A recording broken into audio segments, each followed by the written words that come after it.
Hey guys, welcome to the Hilliams podcast.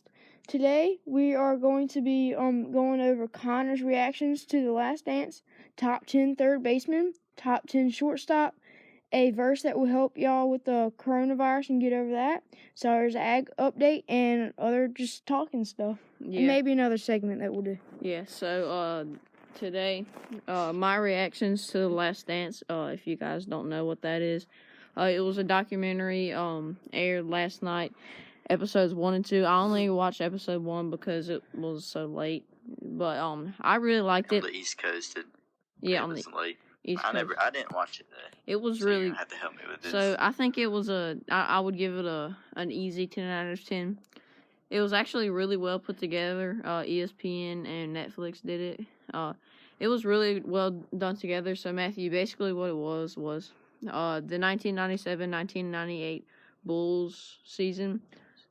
Was the last season that their coach Phil Jackson was a coach, and he named every season basically.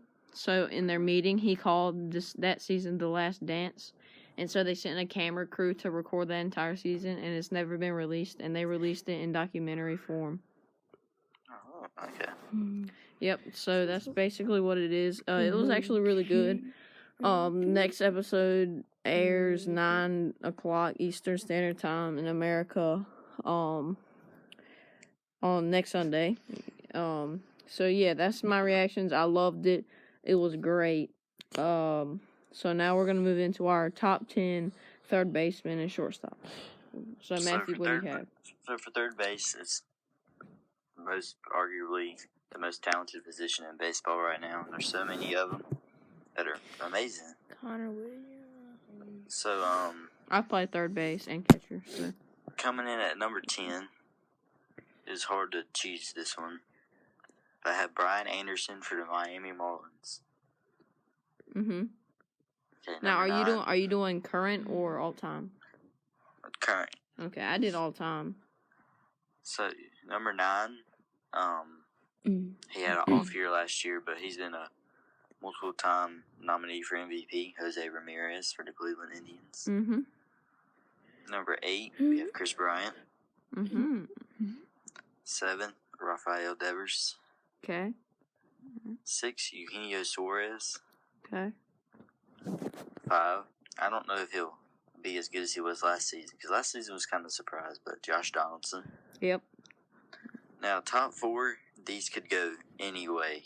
You could put 4 at number 1, you could put 2 at number 1, whatever you want to. But I'm doing based on defense and offense. Okay. So, for number 4, we have Matt Chapman. I think if he develops the bat a little bit, he'll be top 3. Mhm. Number 3, Alex Bregman. Even though he cheated. Yeah, but he's still a good defender, still a good hitter. Yeah. 2, Anthony Rendon. Okay. He flashed the glove in the postseason last year. Mhm. And he's always been a good hitter. Hits for average, home runs, RBIs, everything. Mhm. And number 1, Nolan Arenado. I don't care that he plays at Colorado. He can still hit the ball. His defense is once in a lifetime to watch. I mean, he's won how many Gold Gloves? Like A bunch. Mhm. So mine, I did all time. I didn't do current. So my number 10 all time is Ron Santo. He played for the Cubs. He was an all-star for like 9 times. He won 5 Gold Gloves. He was an alright hitter. Number 9, I have Edgar Martinez. He played for the Mariners for like a long tail time. He had 5 Silver Sluggers. He was a 7-time All-Star. He didn't win any championships, but that's okay. And he had 2,000 home hits, 300 home runs. So he was really good. Number 8, this is kind of controversial, but Adrian Beltre. I think he's like really good. Doesn't have any championships. He deserves a championship because he's like a really good player. His career stats are really good. He's nearing 3,000 hits. Well, hasn't he got 3,000 hits? I don't know, but he's retired now. I thought he did, but anyway, yeah, he's good. Number 7, Paul Molitor from the Brewers. Pretty good. Underrated player. Yeah, definitely. He won a championship. He was really good. So number 6, I have Brooks Robinson. I probably would have put him a little higher. Yeah, but I have him. He was good. Number 5, I have Wade Boggs. He was a really good player. Yeah, I would put Brooks above Wade Boggs. Yeah, I mean, I don't know. Just over accomplishments and. Yeah, well, if you're going by the things I went by, I mean, it could go either way. But number 4, Chipper Jones. We should all know who that is. That's amazing. What a beast! He won a championship. He had 400-something home runs. Number 3, I have Eddie Matthews. He's really good. He was a really good player back in the day. Won 2 championships. Another underrated player. Yeah. Number 2, George Brett from Kansas City. He fought an umpire. It was awesome. He had a championship in 1985. The Royals. Yep. And so, number 1, Mike Schmidt. Number 1. Yeah, I agree with that. Mike Schmidt from the Phillies. He's like really, really good. So yeah, that's my third baseman list. I think that's a pretty good list. Probably changed a couple of them, but yeah. So what do you have for your shortstops? So for shortstops, for right now, number 10, Trey Turner. Mm-hmm. He's got a broken finger, so it's hard for him to swing the bat, but he's got speed and still needs to work on defense a little bit, but he's still young. He's still got time to improve. Mm-hmm. Number 9, we got Jorge Polanco. 8, Carlos Correa. Mm-hmm. 7, at the end of the year, he will probably be top 3. Mm-hmm. Gleyber Torres. Yeah. 6, Xander Bogaerts. 5, this dude finished top 3 in MVP voting. They were voting for the AL. Marcus Semien. Mm-hmm. 4, Fernando Tatis. Mm-hmm. 3, Trevor Story. Yeah, he's really good. 2, Javier Baez. You already know. And 1, Francisco Lindor. Yeah, Francisco Lindor just loves playing the game. He's always happy. I mean, if you're enjoying the game and having fun, you're going to do good. Exactly. And so, I did all-time shortstops. I want to see where you have Derek Jeter on this. Oh, yeah. So, number 10, I have Alan Trammell from Detroit Lions. Well, I almost said Detroit Lions. I've been watching too much football. Tigers. Detroit Tigers. He won a championship. Really good. Number 9, Joe Cronin from Pittsburgh. He started his career in 1926 and ended in 1945. He was like a Hall of Famer. He was really good. Number 8, Barry Larkin from Cincinnati. He was a great player. He won a... That's a good choice. Yeah. Number 7, Robin Yount. I don't care, Matthew. He's from the Brewers. Number 6, Ozzie Smith. You already know. Beast. Number 5, Derek Jeter. That's respectable. Yeah, I mean, he's kind of overrated, but not really overrated. He had good defense. He had great defense. I don't think he's overhyped just because of the championships. Mm-hmm. And he was really good. You already know but he's not that great of a GM though. Number 4, Cal Ripken Jr. Played for the Orioles for a whole long time, boy. Well, he won. 2,000 something, or however long it was, many games, consecutive games. Mm-hmm. He won a championship. Number 3, Ernie Banks from the Cubs. Really, really, really, really good. Number 2, A-Rod. Yeah, I know, but still. So he played shortstop until he went to the Yankees. I know, but I don't know if I agree with that. Well, top 5 anyway. Hitting wise. Just because of the steroids things. still, like, you still got to make contact with the ball, even if you have steroids. But number 1, Honus Wagner. What a beast. Of course. Great pick. So, yeah, that's my list. So, sorry, do you have anything to say about that? I've only heard about 2 or 3 of those people in my life. So who do you know from those 2 lists? I can't remember anybody. I can't remember. God. I can't remember anything. Oh, sorry. What's your favorite MLB team? Name 5 of them. The Dodgers and the Nationals, the Orioles, the Giants. I don't know how many is that. That's 4. 4? Okay, I should one more. The Brewers.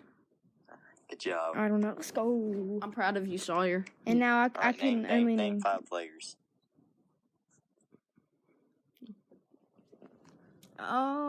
He's decided. Can I use your iPad real quick? Nope, absolutely not. No. I know Miguel Cabrera. It's because whenever I go to the Mudcats games, I see his picture up there, and I know he's on the Tigers, the Detroit Tigers. Okay, good job. That's still a thing. Mike Trout, because everybody's talking about him. Aaron Judge, I think. Impressive. How many is that? That's 4. That's 3. 3? 3. Okay, I thought it was 4. Are you talking about baseball players or Major League Baseball players? Major League Baseball. Oh gosh. Oh goodness gracious. I don't know. Okay, I'm then. still thinking. All right. Well, folks. So now, guys, right now we're gonna move into what we think could help everybody with this coronavirus pandemic. So we would call this a cure. I know some of y'all would be like, no, this isn't a cure. We're just clickbaiting us or whatever. But it's a cure. It's true. It's been right in front of us this whole time. It's a quick and easy fix. Yeah. So it's not. It's a physical thing, but it's not a physical thing. Yep. So basically, it's a Bible verse. Okay. From 2 Chronicles 7:14. Okay. It says, if my people, which are called by my name, shall humble themselves and pray and seek my face and turn from their wicked ways, then I will hear from heaven and will forgive their sin and will heal their land. Their land. Yeah. So basically what that's saying is, you turn from your wicked ways, you search for him, you find him, you pray, you trust him, and he'll heal your land. I mean, it's as easy as 1, 2, 3. But some people do not want to do that because they're too busy doing wicked things. Exactly. Yep, like Sawyer just said, even though it might not have picked it up, and putting idols between them. That's true. So if you want sports to get back and going out with your friends and going out to eat and going to parties with your friends' birthday parties. Yeah, basically. All you have to do is this. And be sure to pray about it too. Yeah. And so now we're gonna go into Sawyer's ag update. So Sawyer, what do you have to say about the agricultural things that have been going on lately? Oh, okay. So not really much. Like again, farming's really a slow process because you gotta wait so long to grow stuff, and not much really happens. But a couple things have happened this time. The garden is going very good. We have planted a couple of new rows with seeds and plants that we have already grown. So that's a good thing. My brother and father and mother we planted some corn and sunflower seeds all in one spot, and we're going to mow them down. And I don't know if some people watching this or here, I don't know if you watch this or listen to this, but whatever. There's a thing called a dove, and people hunt them, and I like hunting them. And so the doves like to eat corn and sunflowers, so when you knock it to the ground, they'll come in and fly and eat that. And if you harvest it, I don't know rules for where we live, but I think it's a week before season. You can hunt off of that land. And he asked what we're hoping to do, so we hope we get some doves in there. Connor, what all do we have planted? We've got tomatoes, squash, beans, like lima beans and green beans, broccoli, carrots, and we're growing potatoes. And how to grow potatoes, it's kind of weird, but not really. So, potatoes are root plants. You eat the roots of them. So that's what potatoes are. Potatoes are the roots. So you set them out in the sun like potatoes, and they like rot and grow little eyes, and they're baby sprouts for another potato. So you cut that out and place it in your garden or in the dirt, and it'll grow. And to harvest it, they don't grow on the top. Like I said, it's a root plant, so you gotta dig under it and get the potatoes. Just like peanuts. Peanuts are also root plants. So that peanuts are legumes, not and they go under. Yeah, and then it's the peanut process, harvesting process, planting process is very cool and interesting. Because what you gotta do is they grow underground, and your harvester's not gonna pick them up from under the ground.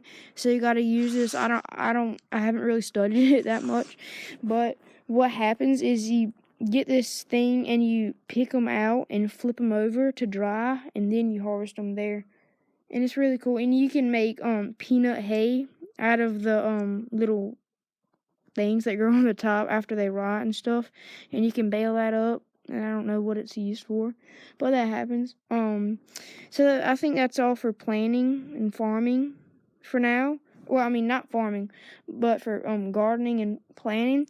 So now we're gonna move on to animals, I guess. So chickens, they're doing fine as usual. No hawks or buzzards have came back to eat them yet, or tried. They're doing really good. We got 4 new chickens like last time. Nothing much has happened with them. They're laying eggs. We got this unusually small egg. It's like a little less than half the size of a normal egg. It's like a robin egg. Yeah. Well, not that small, but it's kind of what it is. It's really weird. I don't know what's happening.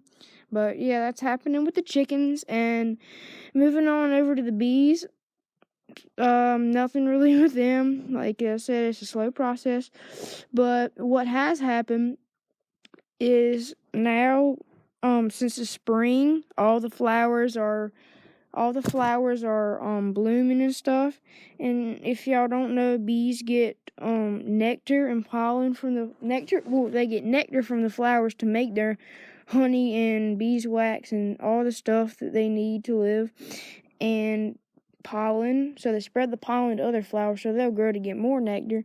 And what they make with nectar is they make their honey, and they make I just learned this, they make their comb with nectar, I think, or they use it for energy to make it, I don't know.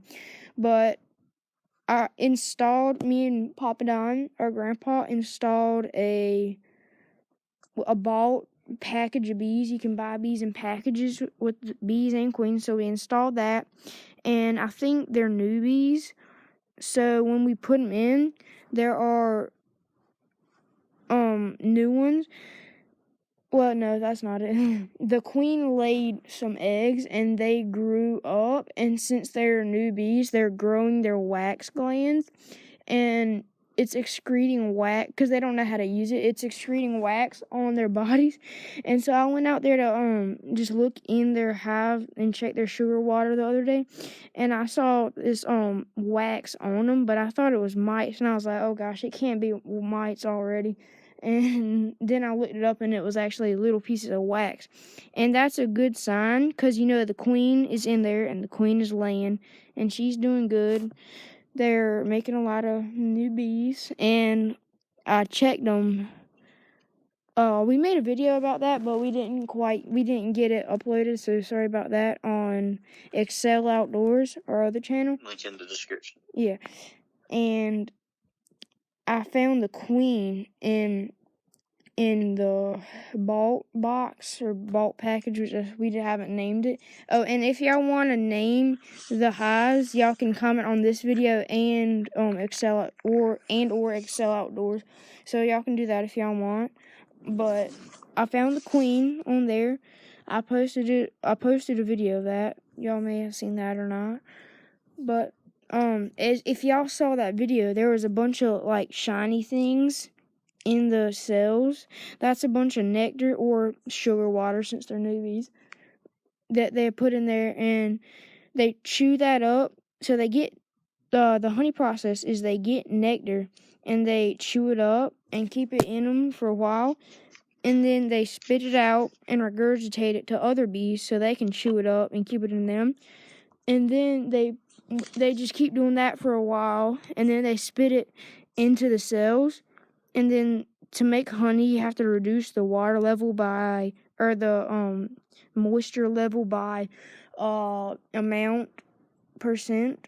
And so that they do that, and then they cap it off, and it kind of cooks it in there, and then it's ready to eat. And so right now is the honey flow, which is when all the flowers bloom, and so they're making a lot of honey now. I guess it's that time of year. So I got a couple of supers, 3 supers and 2 queen excluders.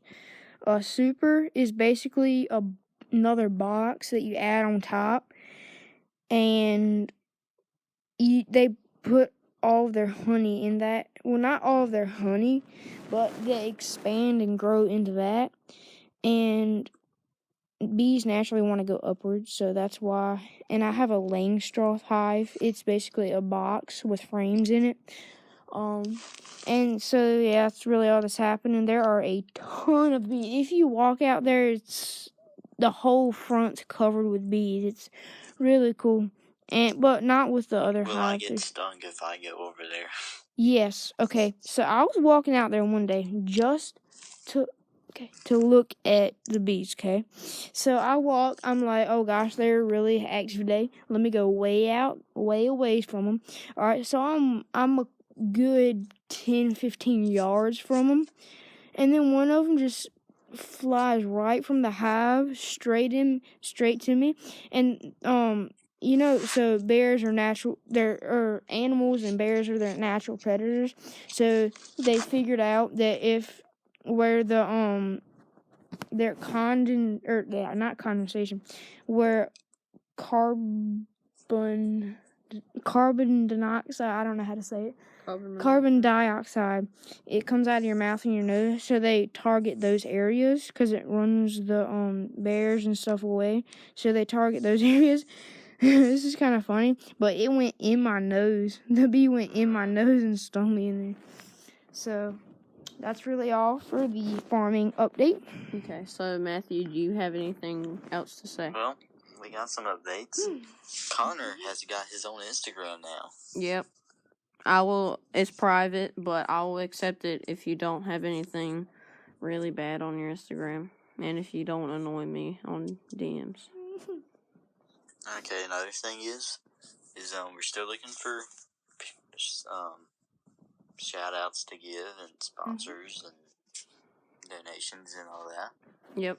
If you would like to make a new logo for us, we will gladly accept anything that you have. If we like it, we might use it. Yep. So, and one thing we're trying to do is get our podcast on Spotify and iTunes, so we all can listen to it. But we have to get better equipment and stuff. So if y'all donate or stuff, we can do that. Mm-hmm. Yep. Another thing we're doing is we're gonna try to record these videos so you can actually see us talking. Mm-hmm. And once again, if y'all comment down below, y'all can pick names, or we'll might put a poll in this video. And you can vote what you want to name the bee colonies. and the Beehive. Actually, I'll put it up on our Instagram story. Go follow our Okay. Instagram, Hilliams Podcast. All right. Yep. So we've been averaging 30 views a video, which is really good. And we Yeah. almost have 100 on episode 1. But try to get the views, 50 views. Okay. Please like, comment, and subscribe. Turn on the notification bell. And guys, if we hit 15 likes on this video, we'll do a Instagram live stream. Follow us on Instagram and Twitter too. Yep. So, thank you guys for watching. And Sawyer, you want to sign it off? I don't know how. Do I use a pen and paper or do I just Oh say God. it? Okay. Just thank you guys for watching. Like and subscribe. Comment. Follow us on Instagram and Twitter. Bye.